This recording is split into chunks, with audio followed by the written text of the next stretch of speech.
Bueno, entonces, otro de los grandes síntomas estomatológicos es la halitosis.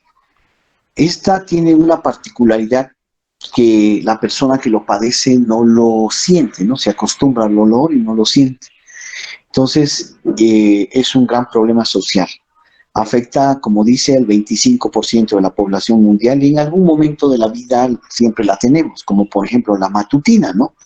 Todos los días, todas las personas se levantan con un mal aliento, precisamente por el estancamiento salival que existe en el momento del sueño, ¿no? Ya dijimos que nosotros cuando dormimos comienza a haber un estancamiento de la saliva, o sea, no está habiendo una renovación de la saliva. Entonces, es un signo bastante desagradable, generalmente puede causar grandes problemas al paciente. Como dijimos, hay una gran incidencia y puede aumentar con el transcurso de la edad, ¿no ve? Generalmente las personas mayores, tal vez por alguna enfermedad de base, puede ser también por las prótesis, o puede ser por alguna alteración gingival, reabsorciones, tal vez periodontitis que se acompaña a la edad a veces, ¿no? La periodontitis, o cuando existe algún problema de obturaciones mal realizadas o coronas mal realizadas, ¿no? Entonces, muy frecuente la halitosis. Vamos a analizar un poquito los tipos y las clasificaciones de la halitosis que existe. Primeramente tenemos que hablar de la halitosis. La halitosis verdadera es la que realmente existe y generalmente, como dijimos, va a causar un problema al paciente. No solamente puede venir de la boca, sino que puede venir de otras partes del organismo, ¿no ve? De otras partes. Por eso se llama verdadera. La halitosis fisiológica generalmente puede ser después de haber ingerido algún tipo de alimentos, tal vez, del paciente, ¿no ve? Entonces puede ser. Entonces, en este momento puede venir la halitosis que hemos llamado como halitosis fisiológica. En cambio, la halitosis patológica puede reflejar los problemas patológicos en otras partes del organismo. Como lo dijimos, no siempre de origen bucal, sino también puede ser extrabucal. Hay enfermedades pulmonares, hay enfermedades a nivel del estómago que pueden causar mal aliento en el paciente. Muy bien. La pseudohalitosis generalmente se presenta en personas que están sintiendo padecer un mal aliento, sin que eso sea evidente. No hay muchas personas que tienen esa particularidad de sentirse con mal aliento sin que sea evidente. O sea, no es una halitosis verdadera, por eso la llamamos pseudo. La halitosis fóbica es el miedo que existe en muchos pacientes de estar padeciendo esa halitosis. Entonces, de esa manera podemos clasificar a la halitosis como uno de los grandes síntomas también que afecta. Pero la mayoría de las veces el mal aliento va a venir de la boca, va a venir. Hay muchos tipos de rehabilitaciones como coronas acrílicas, por ejemplo, o prótesis flexibles que pueden llegar a adquirir un mal olor con los años, ¿no ve? Porque son medicamentos o son materiales porosos. Ya hablamos de los materiales porosos, ¿no? Hay muchos que son bastante porosos y ellos van a siempre agarrar residuos y van a comenzar a alterar el aliento de la persona. Ahora, si hablemos un poquito acerca de la etiología para que podamos ver la gran cantidad de factores que influyen en el mal aliento. Puede ser un absceso, una gangrena, una hiperplasia pulpar.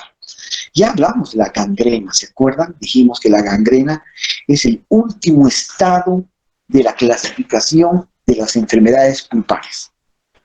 Hemos clasificado desde las enfermedades pulpares llamada hiperemia hasta el último estado que es la necrosis, no la gangrena pulpar, la gangrena, perdón, no la necrosis, la gangrena. Entonces ella va a causar un mal aliento. El alcoholismo también, las caries que retienen alimentos, ¿no? ¿Cuántas veces nos vienen pacientes con cavidades abiertas, donde se está quedando residuos alimenticios? Prótesis dentales también. Consumo de algún tipo de medicamentos o algún tipo de alimentos que esté provocando ese mal aliento. También puede ser algunos componentes que cambien el pH salival, sabiendo que el pH salival es 7.4, 7.3. Por ejemplo, el excesivo consumo de café, algunas enfermedades que tienen reflujo gástrico, puede ser, también las enfermedades de las encías y las periodontales. Yo creo que estas son una de las principales. Cualquier persona que tenga una enfermedad gingival se puede hacer crónica, ¿no ve? ¿Cuántos pacientes no tienen ya enfermedades crónicas? Tienen bolsas, tienen recesiones, se retiene alimentos, es muy difícil lavarse, entonces van a ser la causa del mal aliento. También tal vez algún diente supernumerario, puede ser. Infecciones del pulmón, la mala higiene, la mala posición, las infecciones de la garganta, el tabaquismo, algunos medicamentos que pueden causar un mal aliento al paciente, ¿no? O el consumo de ciertos elementos también, o algunos otros medicamentos que le van a causar el mal aliento al paciente. Entonces tenemos varias patologías, varias etiologías, perdón, que van a causar el mal aliento del paciente. Es constante nosotros que nos enfrentamos ante el mal aliento del paciente. No escogemos el paciente, ¿no? A no ser que haríamos, ¿no ve?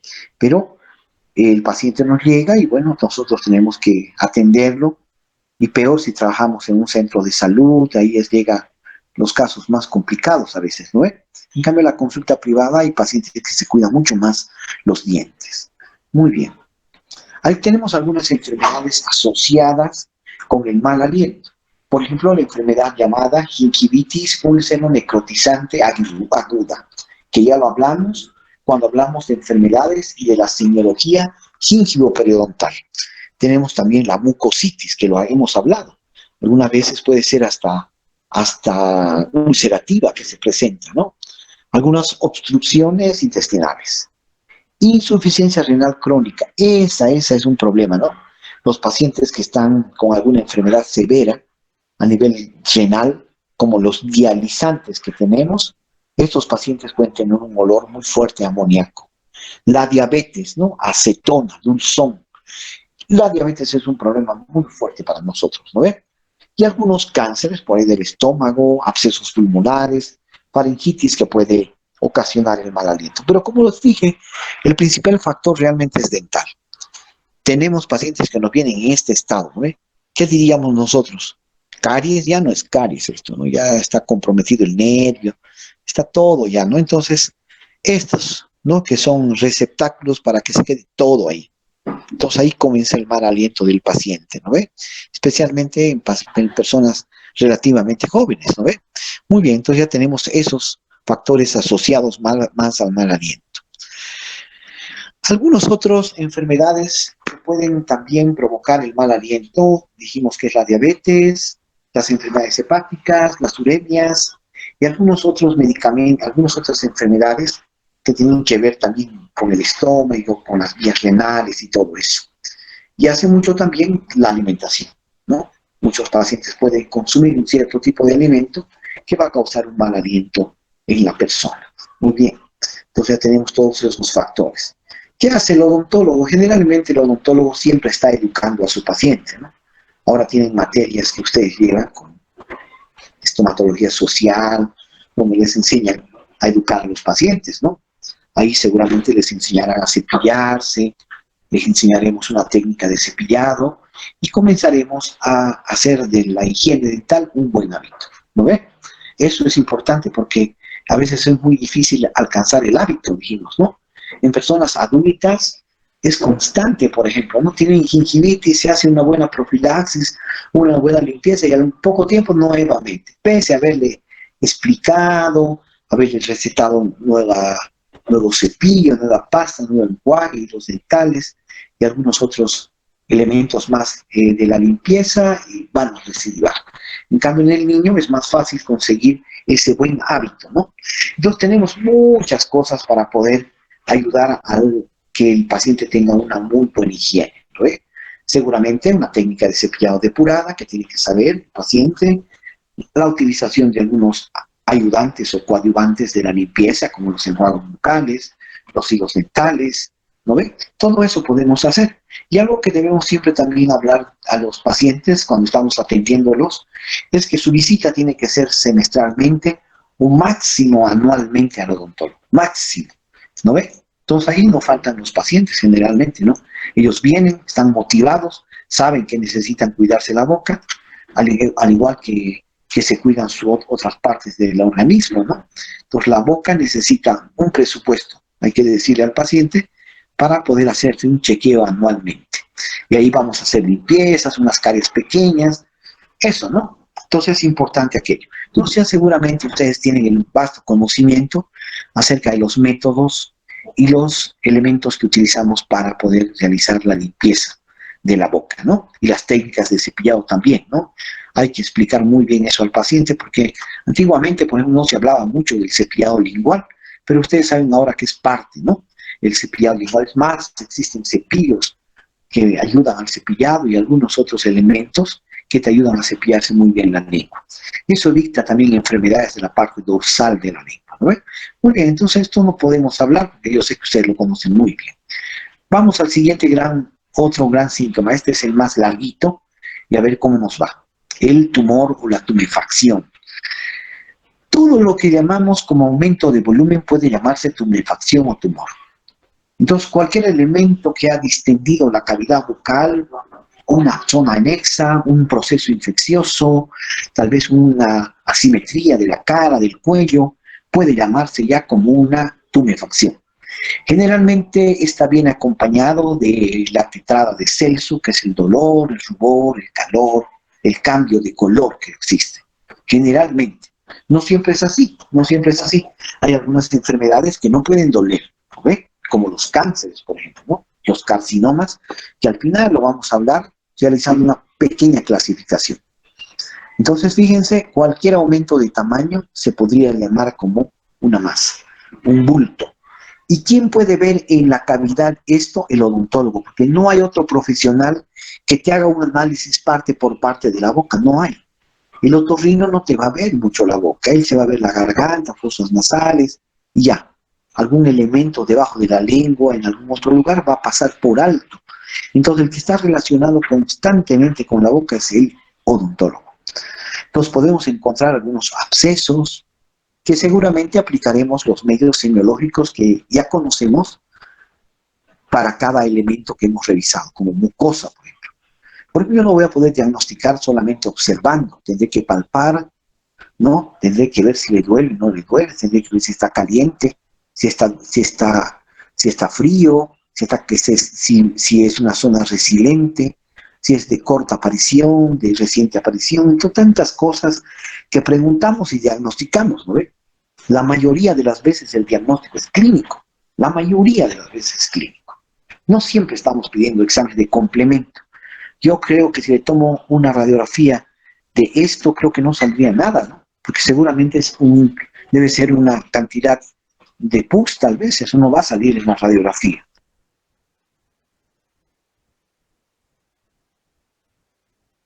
Muy bien, entonces vamos a hacer aquello. Puede haber también épulis, yo sé que ustedes ya conocen el término épulis, puede ser también una ránula o un mucocele, o puede ser tal vez algún quiste, como un quiste braquial, tal vez de cuello, ¿no?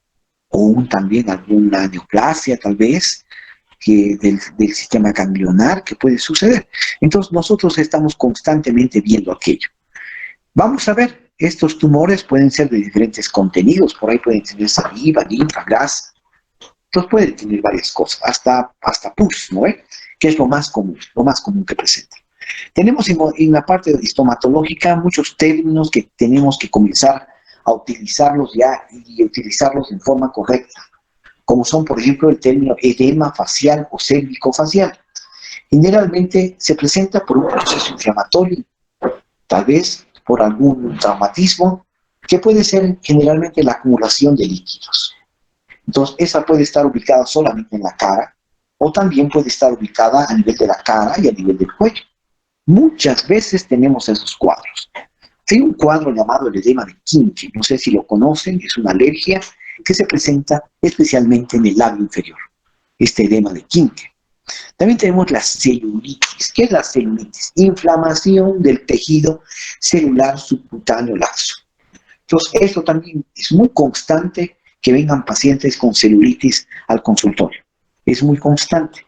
Generalmente pueden ser circunscritas, difusas, pueden tener generalmente una etiología dental, es muy frecuente. El flemón es una infección ya supurada, que puede ser también circunscrito difuso, que pueden tener diferentes componentes, como el osteoflemón, de origen óseo, adenoflemón, de origen adenoideo o linfático, y cianoadenoflemón. Ciano siempre va a ser saliva, de contenido salival. Y otro término es el absceso, que ya es la cantidad de pus que pueden presentarse, ¿no?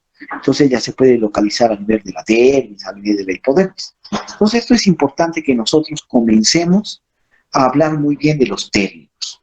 Y para aquello les coloco aquí una diapositiva donde nos vamos a ir viendo, perdón, me equivoqué, más ratito, la diferencia. Algo importante que les quería decir es que la mayoría de los aumentos de volumen vienen de origen dental, en la boca. Muy frecuente los de origen dental. Puede venir un paciente hinchado la cara. Ya les he dicho que tengo pacientes que me vienen al consultorio casi tapado el ojo, me vienen. ¿Por qué? Había un proceso de un premolar, un proceso de un incisivo, tantas cosas, ¿no? Entonces en ese momento hay que actuar lo más antes posible, porque si no el paciente va a comenzar a tener fiebre, me va a diseminar, tal vez va a hacerse peor la cosa, ¿no ve? Entonces tengo que inmediatamente actuar, seguramente con un drenaje, seguramente con antibióticos, que tenemos que dar inmediatamente para que el paciente comience a mejorar de ese su problema que tiene. Entonces, puede haber abscesos a diferentes niveles, depende de la gradiente de presión y de la cercanía radicular. De eso va a depender. Es muy probable que el absceso sea vestibular, que es el más común. Es muy probable que el absceso sea palatino. También puede localizarse en el espacio canino, en el espacio bucal o yugal, que llamamos, los cachetes, en las infecciones en el espacio submentoniano, sublingual, submandibular. Y algo que no queremos es que se localice en los espacios llamados piso de boca. Eso no nos gusta absolutamente, ¿no ve? Ya dijimos que cuando viene la infección y se localiza en el piso de boca, va a causar grandes problemas al paciente. ¿Por qué? Porque puede llegar a distenderse en gran manera y provocar esta famosa angina de Ludwig, que puede comprometer la vida del paciente y no le deseamos a nadie, ¿no ve? Entonces es muy complicado este proceso. Pero algunas veces se declara por una exodoncia de terceros molares. He visto casos de que ha venido la angina de Ludwig por una exodoncia de tercer molar. Algo hizo mal el odontólogo o algo hizo mal el paciente, ¿no ve? Entonces es un problema aquello.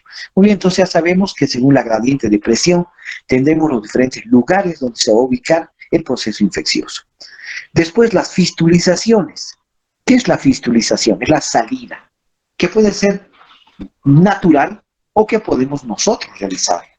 Si te viene un paciente con una infección de una pieza dentaria, ¿yo qué voy a hacer? Voy a hacer un abordaje intracanalicular. Voy a abrir por aquí voy a abrir. No puedo abrir por aquí, le voy a lastimar mucho al paciente. Entonces la vía que nosotros utilizamos el odontólogo es esta. Abrimos y comienza a salir o sangre, o suero, o pus. Grave, ¿no? Muchas veces me ha pasado, muchas veces he tenido pacientes de este tipo. Entonces hemos tenido que drenar, pues, ¿no? Drenar bastante, comenzar un tratamiento y recetar toda la medicación correspondiente para poder mejorar la salud del paciente.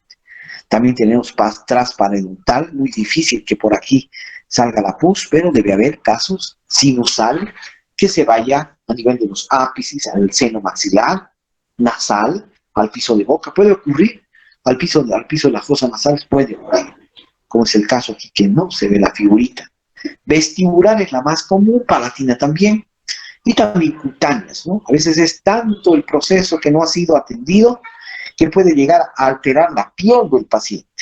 Entonces, declarándose un gran problema para nosotros, ¿no ve? Entonces, ya saben, aquí tenemos una diferenciación que tenemos en cuanto a lo que es una celulitis o flemón y un absceso. Entonces, hemos obtenido la información del libro de cirugía bucal y maxilofacial de Carlos Navarro Vila. Él es un maxilofacial reconocido español, ¿no ve? Es un libro de referencia a sus libros. Tiene, creo, tres tomos y un tomo individual, son varios. Entonces, él dice, esta explicación nos da, de que cuando llamamos celulitis o flemón, su cronología es 1 a 5 días, cuando llamamos absceso es de 4 a 10 días. La clínica nos indica que es difusa en la una y la otra bien delimitada, ¿no? Nos indica la clínica. El dolor es difuso en el flemón y en el absceso es circunscrito y bien delimitado, ¿no ve? La pus está presente solamente en el absceso. Aquí que dijimos está habiendo suelo, agua, líquidos, ¿no ve? Muy bien, y tenemos el predominio de microorganismos. Aquí son aeróbicos y aquí son anaeróbicos. Eso lo da la explicación de por qué ha habido un aumento de volumen en esta zona de la cavidad bucal. Pues fíjense, no tenemos que confundir una de otra para que el diagnóstico sea preciso en lo que vamos a hacer. Muy bien. Lo mismo vías de absceso, ¿no? Por donde fistuliza el diente. Muy bien, entonces generalmente en la boca se pueden presentar tumores no solamente con gran aumento de volumen. Los principales tumores que se presentan en la boca son benignos, pudiendo existir tumores malignos, pero en raras oportunidades. No he tenido muchos casos en el tiempo que trabajo ver tumores malignos, creo que una sola vez, ¿no? Entonces, nada más, o sea, no, depende de dónde trabajas, seguramente tendrás mayor cantidad de poder estar en contacto con estos tipos de tumores, ¿no? Malignos, pero benignos hay muchos, ¿no? Pero malignos muy pocos en la cavidad bucal. Las veces que encontramos los tumores malignos a veces están muy avanzados, como son los melanomas. ¿Qué dijimos que es el melanoma?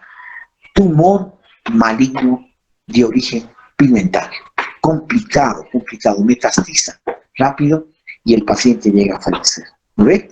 Entonces, fíjense, cualquier úlcera, cualquier aumento de volumen, cualquier falta de adaptación de las prótesis, las tenemos que clasificar como tubefacciones o tumores. Muy bien. Entonces, algo que debemos diferenciar siempre es lo benigno de lo maligno, algo que ya conocemos también, ¿no ve? Conocemos. Sabemos que el tumor benigno son células semejantes a las células donde están ubicadas. Si el hueso, lo que se aumenta es hueso, torus, por ahí. En cambio, en los malignos, las células son indiferenciadas y algunas veces no se parecen a la célula original. La tasa de crecimiento es lenta, puede interrumpirse en algún momento en el benigno y ser realmente sin interrupción en el maligno y comenzar a reemplazar e invadir tejidos. Tipo de crecimiento se expande e invade. ¿Puedes morir por un tumor benigno de la boca? Sí, puede ser, ¿no ve? Hay algunos que son agresivos porque hay que retirar tal vez partes de margen de seguridad, que por eso te sacan la mitad de la mandíbula, ¿no? Es complicado la cosa. Muy bien. Ahora también tenemos nosotros lo que llamamos la metástasis. Vamos a hablar nosotros de una clasificación. La metástasis, sí o no. Cuando no está esta metástasis, que diré, el proceso infeccioso se ha diseminado a otros sectores ya. Entonces hay que tener cuidado. Ya vamos a hablar ahorita de la clasificación de los estadios, ¿no ve? Estadios de los tumores. Muy bien, comenzamos por el primer tipo de tumor, los benignos. Tumores de origen epitelial, tumores de origen conectivo, tumores de origen vascular, muscular, melánico y nervioso. Nada más. Esos son la clasificación de los benignos. Los más comunes que se presentan son de estirpe o de origen epitelial. Es el más común. En la boca se presenta mucho un cierto tipo de lesiones, ¿no ve? Entonces, es lo que podemos decir en cuestión de los tumores. Entonces, no quiero que ustedes entiendan que cuando habla de tumor estoy hablando de malignidad. No, todo lo contrario. Cuando estamos hablando del tumor, simplemente estamos hablando del aumento de volumen de ciertos lugares. Aquí tenemos algunas, por ejemplo, figuritas que hemos ido colocando. Por ejemplo, tenemos los melanomas. Estos son realmente complicadísimos, porque realmente es muy agresivo este tipo, pero es maligno, ¿no? Tenemos uno benigno, el angioma. Hemos hablado del angioma. Entonces, ¿de qué origen sería el angioma? Vascular. El angioma cavernoso, que es como nudos, ¿no ven? Nudos de vasos, que si lo cortamos sangrará hasta decir basta, ¿no ven? Complicado en la vida del paciente. Tenemos angiomas cavernosos y angiomas más pequeños también, que pueden ser capilares o también cavernosos ubicados en el labio. He tenido casos de este tipo de angiomas y que no han operado, en realidad el paciente se cuida nomás, ¿no? Está ahí. No es maligno, entonces no ha crecido mucho. Y el condiloma acumitado o los famosos papilomas, de la familia de los papilomas, ¿no? Muy bien, entonces eso es lo que podemos encontrar en cuestión de tumores. Fíjense, el más común, el papiloma. El papiloma y toma sus variantes, la verruga, el condiloma acumitado, el queratocantoma, que son tumores de origen epitelial. Estos son los papilomas, ¿no? Oh, pero si es algo complicado, no, no es nada complejo, ¿verdad? Retirarlos es la cosa más fácil que puedes hacer. Tiene forma pediculada, o sea que tienes que ver bien, que no dejes ningún elemento que lo haga regenerarse. Entonces lo retiramos y generalmente lo llevamos al estudio anatomopatológico, que sería lo más conveniente. Hay situaciones donde no se lo lleva al estudio anatomopatológico, ¿no? Entonces, pero puede malignizarse o puede ser otro tipo de tejido. Sí, es por eso mejor hacerle un buen estudio para estar tranquilo. El fibroma es generalmente tejido conectivo. Se presentan muchos en la boca, muchísimo en la boca, en la piel, en las manos, en el brazo, en varios lugares. Es uno de los muy comunes, pero es benigno, se lo puede retirar. Tenemos también los fibromas, perdón, los adenomas, que son de glándulas salivales, los lipomas también, es altísimo, ¿no? Lipomas, ¿cuántas veces no tienen contenido graso a diferentes partes del organismo de las personas? No solamente en la boca, pues puede ser en la piel, generalmente se presenta en el cuero cabelludo, todo eso, ¿no? Se presenta. Entonces conocemos ese tipo de lesiones que se presentan a nivel de la cavidad bucal. Otros tipos de lesiones que se presentan a nivel de la cavidad bucal, estamos hablando de los ostiomas. Y uno de los más famosos son los famosos torus, ¿de acuerdo? ¿No ve? Los torus que llaman palatinos, vestibulares y mandibulares. Eso ya los conocemos también, ya los hemos llevado. Tenemos también los nemos. Los nemos que generalmente son lunares dentro de la boca y sus alrededores, que pueden ser peligrosos cuando se malignizan y se llaman melanomas. Y ahí sí que está complicada la cosa para el paciente si el diagnóstico no es prematuro, ¿no? Muy bien, tenemos otros, los mixomas, que son un contenido mucoide, un tejido conectivo de contenido mucoide, que puede presentarse relativamente muy poco frecuente a nivel de la cavidad bucal. Los miomas, que son tumores también de origen muscular, que se presentan a nivel de la cavidad bucal y sus anexos. Los músculos de la masticación, por ejemplo, los leomiomas derivados del músculo liso, que no lo vamos a ver, porque no hay músculos lisos en la cavidad bucal, y los rhabdomiomas derivados de los músculos estriados. Entonces, ese podemos ver. Los angiomas, que los tocamos hace ratito, dijimos que hay capilares y cavernosos, siendo peligrosos los cavernosos, porque esos son muy sangrantes, ¿no? Muy complicados. Muy bien, tenemos los teratomas, que son de origen embrionario, que lo vamos a ver también posteriormente. Los teratomas son de origen embrionario y pueden venir acompañadas de diferentes estructuras que formaron las diferentes capas de los tejidos, como por ejemplo pelo, uñas, dientes, dijimos aquello, ¿no ves? ¿Se acuerdan? Esos son los teratomas. Muy bien. Aquí tenemos algunos ejemplos de lo que sería torus. Los torus también se clasifican en globulares, en uniloculares, pero no les complicaremos la cosa, ¿no? ¿Y para qué ya más? Basta que sepamos que es torus, que es la mayor condensación de hueso, nada más. Y no se olviden que hay a nivel del paladar, hay a nivel de la mandíbula y también está a nivel vestibular también. Muy bien, no se van a olvidar estos tipos de torus. Tenemos fibromas, que ya lo dijimos que es tejido fibroso, y el mixoma, que es un tejido conectivo y alguna vez como gelatina, ¿no? Ese tipo de lesión. Muy bien. Pero ya tenemos aquí varios tipos de lesiones y estamos siendo conociendo. El tumor maligno, como dijimos, se presenta generalmente en el 3% de la población, el 3% de los cánceres que se presentan a nivel de toda la economía del cuerpo, o sea, de todo el cuerpo. Representan solo el 3%, pero tornándose muy agresivos porque están en zonas donde no son las zonas vitales. No puede vivir un paciente sin mandíbula, no puede, ¿no? Entonces es complicado. Entonces por eso el diagnóstico en esta parte es muy indispensable que sea lo más antes posible, ¿no ve? Muy bien. Hay países donde puede existir mayor incidencia, ¿no ve? El más común que se presenta es el carcinoma epidermoide. Ese es el más común. Y generalmente se presenta 1 a 4 veces con mayor predisposición en el varón. Bueno, tenemos que revisar más al varón, especialmente si es una persona mayor, ¿no ve? Porque hay incidencia, dice el 90% en personas de la tercera edad. Entonces, mucho cuidado. Y debemos tener cuidado porque ellos están utilizando prótesis, ¿no ve? Alguna prótesis puede estar fila, puede desencadenar alguna lesión ulcerativa. Entonces, mucho cuidado con este tipo de pacientes. Entonces, nosotros tenemos que revisar muy bien a los pacientes, no solamente los dientes, sino todos los elementos que están alrededor. Muy bien, entonces, ¿qué podemos decir como factores de riesgo? Tal vez el consumo excesivo de cigarrillo, de tabaco, ¿no ves? Tabaquismo, el consumo exagerado de alcohol, traumatismos constantes, como son los protéticos.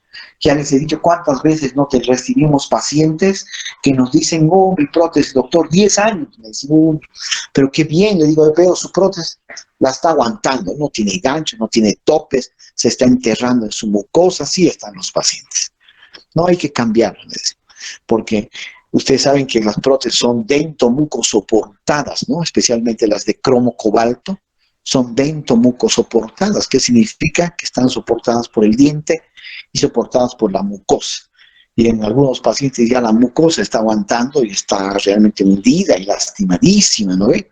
Entonces tenemos que tener cuidado. Algunas veces se rompen los ganchos y muchos pacientes, me cortaba, dice, pero al final ya se han acostumbrado, ya no les corta. Entonces todo eso tenemos que evitar. Muy bien. Otro de los virus muy frecuentes, el virus del papiloma humano. Son una infinidad. Son una infinidad de virus.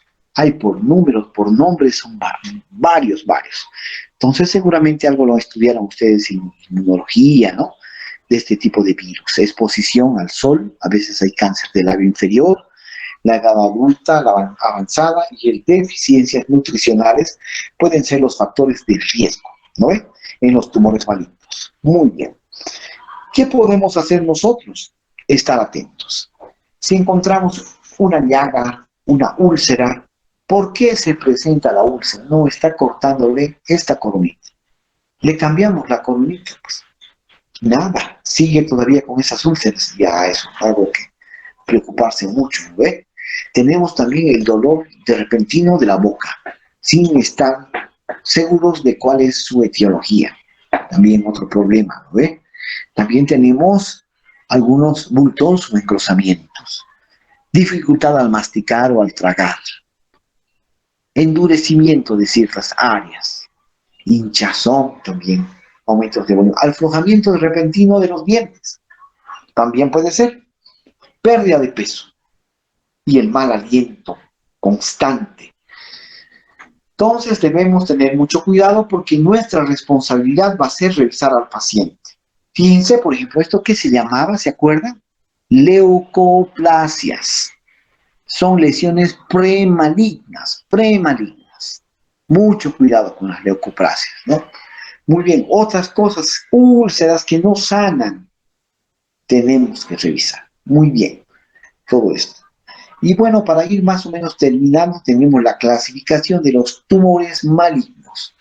La clasificación de los tumores malignos son en 6 categorías: carcinoma, sarcoma, glioma, leucemias, linfoma y teratoma inmaduro. Esos son lo que nosotros utilizamos como la clasificación, sabiendo que en la boca los más usuales son el carcinoma, el sarcoma y el linfoma tal vez. Los demás son poco frecuentes, especialmente este es del sistema nervioso, ¿no? Pues no lo vamos a ver muchas veces, ni siquiera, ¿no ven? Muy bien. Muy bien, creo que para no complicarles, por aquí voy a quedar. Ya nos faltaría una clase para terminar esta partecita. A ver, adelante con sus dudas, por favor, que tengan. Preguntas y dudas. Preguntas y dudas. ¿Alguna pregunta, alguna duda? Muy bien. Entonces voy a proceder a llamar la lista. ¿Ya? No tienen ninguna pregunta, ¿lo ve? Ninguna pregunta. Muy bien. Ya mandaremos lista entonces, ya no sabemos dónde hemos quedado, ¿ya? Alaca.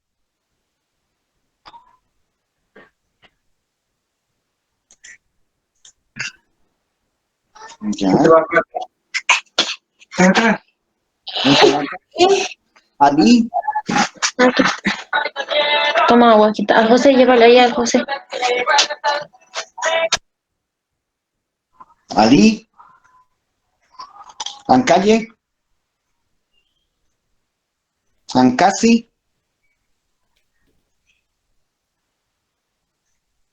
Arancibia, Presente, doctor. Buenas tardes. ¿cómo estás? Arequipa, Presente, doctor. Avendaño, Sí, doctor. muy bien. Bejarano, Céspedes,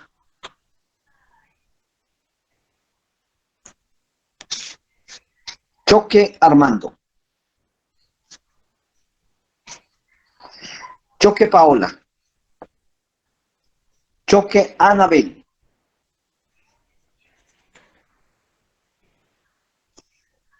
Delgadillo, Domínguez, Gareca, Presente, Garica, doctor. Guarita, Presente, doctor. Iglesias, Irala, Presente, doctor Irala. Iraola, Presente, doctor, buenas tardes. buenas tardes, Mamadrid, Presente, doctor. La Madrid. muy bien, Loredo, Presente, doctor. Buenas tardes. ¿cómo estás? Buenas tardes, Mamani Jairo, Presente, doctor. Mamani Beima, Presente, doctor. muy bien, Montalvo,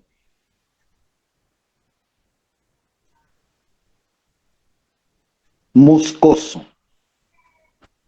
Padilla, Presente, doctor. Buenas tardes.